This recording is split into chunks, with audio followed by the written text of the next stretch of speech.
SIR এর process আনুষ্ঠানিকভাবে শুরু হওয়ার আগেই অভিযোগ আসছে, একাধিক এলাকা থেকে অভিযোগ আসছে, এসআইআর নাম করে একাধিক ভোটার, বিপুল সংখ্যক ভোটারের নাম ভোটার লিস্ট থেকে বাদ দিতে শুরু করেছে।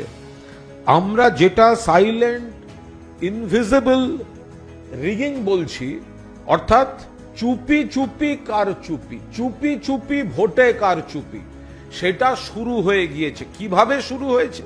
2002 ভোটার লিস্টে নাম ছিল, কিন্তু এখন 2002 ভোটার লিস্ট বলে যেটা ইলেকশন কমিশন আপলোড করেছে তাতে আচমকা নাম অদৃশ্য হয়ে যাচ্ছে। যাদের কাছে 2002 ভোটার লিস্টের হার্ড কপি ছিল তারা বিষয়টা ধরে ফেলছেন। এ তো মারাত্মক অভিযোগ। এটা কি করে হতে পারে? তারা কোথায় যাচ্ছেন? তার ব্যাখ্যা কোথায়? আর এসআইআর শুরু হওয়ার আগে কি করে এই কারচুপিটা হতে পারে? এই জন্যই আমরা পরিষ্কার বলছি, চুপি চুপি কারচুপি।